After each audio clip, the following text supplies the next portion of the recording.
اونچی آواز میں نماز پڑھنا کیسا ہے؟ حضور اکرم صلی اللہ علیہ وسلم نے فرمایا کہ جو بندہ اکیلے میں اونچی آواز میں نماز پڑھتا ہے کہ کوئی دوسرا بندہ اس کے ایک دو حروف سن لے تو اللہ تعالیٰ اس انسان پر بسم اللہ الرحمن الرحیم۔ پیارے دوستو، نماز اسلام کا سب سے اہم رکن اور ایمان کی سب سے بڑی علامت ہے۔ یہ ایک ایسا فریضہ ہے جو ہر مسلمان پر دن میں 5 مرتبہ فرض کیا گیا ہے اور کسی بھی حالت میں معاف نہیں کیا گیا۔ اللہ تعالیٰ نے قرآن پاک میں نماز کو قائم کرنے کا بار بار حکم دیا اور اسے برائیوں اور فحشی سے روکنے کا سب سے بڑا ذریعہ قرار دیا۔ نبی کریم صلی اللہ علیہ وسلم نے فرمایا کہ قیامت کے دن سب سے پہلے نماز کا حساب لیا جائے گا۔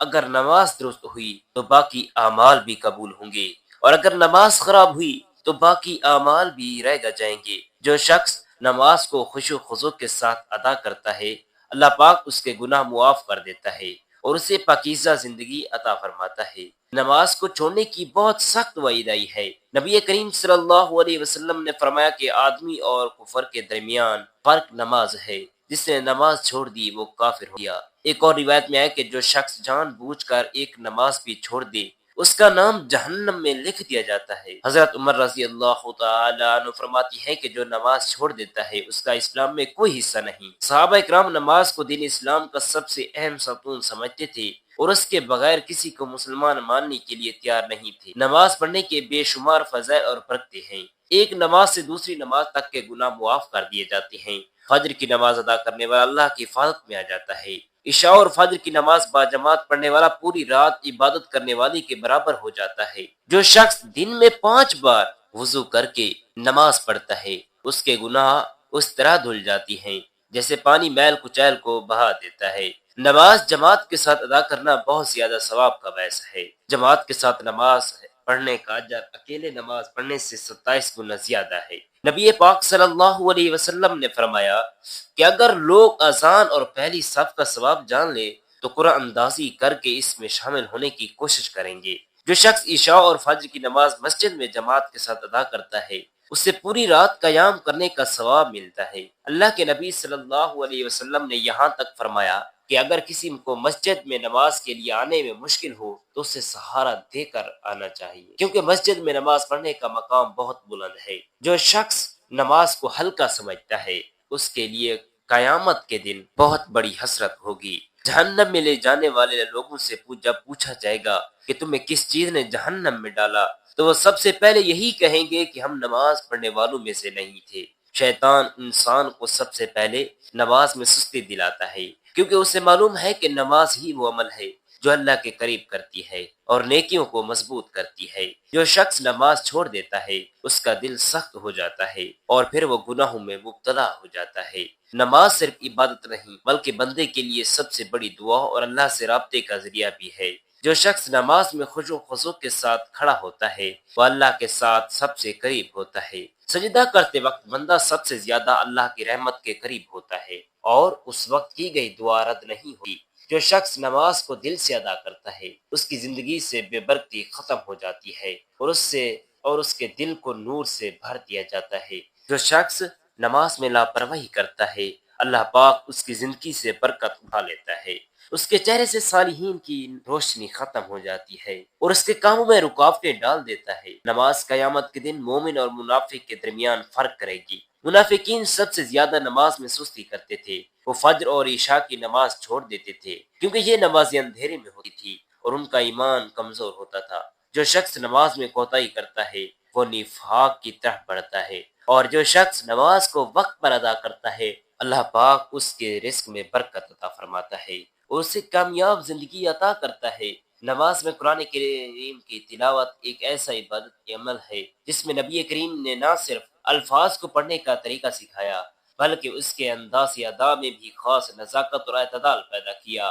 قرآن مجید کی تلاوت کا مقصد صرف آیات کا ظاہری پڑھنا نہیں بلکہ دل کی گہرائیوں سے اللہ کی حمد و ثنا کرنا اور اپنے اندر خشوع و خضوع پیدا کرنا۔ حدیث مبارکہ کی روشنی میں ہمیں معلوم ہوتا ہے کہ نبی پاک صلی اللہ علیہ وسلم نے جماعت میں نماز پڑھتے وقت اپنی آواز کو بلند رکھا تاکہ حاضرین تک قرآن کریم کی تاثیر پہنچ سکے اور ان کے دلوں میں اس کے معنی گھر کر سکے۔ جبکہ وہ اکیلے نماز ادا کرتے تو اپنی تلاوت کو نرم اور مدھم رکھتے تاکہ دل کی سکون اور عبادت کی خلوصیت برقرار رہے۔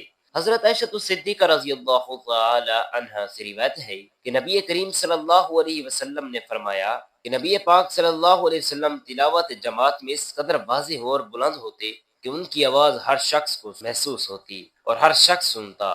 اس کی خوبصورتی نموز فصیح ہوتے، مگر جب وہ اکیلے ہوتے ان کی آواز اتنی مدم نہ ہوتی تھی کہ وہ محض سماعت کا ذریعہ بن جائے، بلکہ ایک مخلص گفتگو کی مانند نرم اور پر اثر ہوتی تھی۔ یہ بات ہمیں صحیح بخاری اور صحیح مسلم کے متعدد احادیث سے بھی معلوم ہوتی ہے کہ نماز کے دوران تلاوت کا انداز اور حالات اور ماحول کے مطابق تبدیل کیا جاتا ہے، جس سے یہ ثابت ہوتا ہے کہ عبادت میں اعتدال اور مقصود قلب کو اولین ترجیح دی گئی۔ نبی کریم صلی اللہ علیہ وسلم کی تلاوت میں بلند آواز کا استعمال جماعتی نماز میں ایک اہم جزو تھا، کیونکہ اس سے نہ صرف قرآن کریم کی آیات صاف گوئی سے بیان ہوتی تھیں بلکہ جماعت کے افراد کو بھی معنی اور تفسیر سمجھنے میں مدد ملتی تھی۔ امام کی بلند آواز اس لیے بھی ضروری تھی کہ اگر کوئی شخص نماز میں شریک ہوتا تو وہ اپنے پیچھے بیٹھے افراد تک قرآن کریم کی آواز بآسانی پہنچ سکے اور ان کا دل بھی اس تلاوت کی تاثیر سے منور ہو جائے۔ اس کے برعکس جب کوئی شخص اکیلے نماز ادا کرتا ہے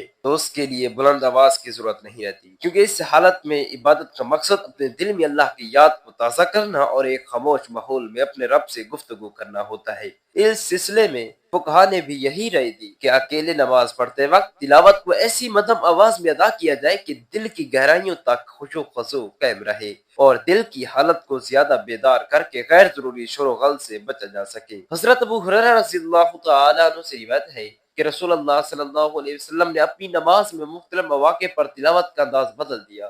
جماعت میں نماز پڑھتے وقت وہ اس قدر واضح اور بلند آواز میں تلاوت کرتے پیچھے بیٹھے افراد بھی آسانی سے سن سکتے، مگر اکیلے میں نماز اس نرمی کا مظاہرہ کیا کہ دل کی توجہ صرف اللہ کی ذات پر مرکوز رہے۔ اس حدیث سے ہمیں یہ سیکھنے کو ملتا ہے کہ نماز ایک ذاتی عبادت بھی ہے اور اجتماعی عبادت، اور دونوں میں تلاوت کا انداز اسی کے مطابق ہونا چاہیے۔ اگر کسی فرد کی نیت صرف اپنے رب سے قربت حاصل کرنا ہو تو اسے چاہیے کہ وہ اپنی آواز کو مدھم رکھے تاکہ اس کے دل میں اللہ کا احساس گہرائی تک مل سکے، نہ کہ صرف ایک زہری اداکاری بن کر رہ جائے۔ ایک اور پہلو جس پر غور کرنا ضروری ہے وہ یہ ہے کہ بلند آواز میں نماز پڑھنے سے بعض اوقات ماحول میں غیر ضرور شور ہوتا ہے، جو کہ نہ صرف عبادت کے ماحول کو متاثر کرتا ہے بلکہ مسجد میں موجود دیگر عبادت گزاروں کی توجہ بھی منتشر کرتا ہے۔ اگرچہ جماعت کی نماز میں امام کی بلند آواز سے سب سے مستفید ہوتے ہیں، لیکن اکیلے نماز پڑھتے وقت بلند آواز کا استعمال کسی طرح کی خود نمائی یا غیر ضروری شور و غل کا باعث بن سکتا ہے، جس سے عبادت کی روحانی مٹھاس متاثر ہو سکتی۔ اگرچہ جماعت کی نماز میں ایمان کی بلند آواز سے سب لیکن اکیلے نماز پڑھتے وقت بلند آواز کا یا نرم آواز میں دعوت کا انتخاب اس بات پر منحصر ہے کہ اس لمحے میں انسان کا دل کیسا ہے اور اس کی توجہ کہاں پر۔ جماعت میں جہاں بلند آواز سے سب کو مستقبل کیا جاتا ہے، وہیں اکیلے نماز پڑھتے وقت نرم انداز تلاوت دل سکون اور اللہ کے ساتھ ضابطے رابطے فروغ دیتا ہے۔ حدیث مبارکہ اور نبی کریم صلی اللہ علیہ وسلم کے طریقے عمل سے ہمیں پیغام کہ عبادت میں اعتدال اور برقرار رکھنا سب اہم ہے۔ اللہ تعالی ہم سب کو عبادت میں صحیح ہمت عطا فرمائے اور ہمارے دل سے آمین ثم آمین۔ جزاک اللہ خیرا کثیرا۔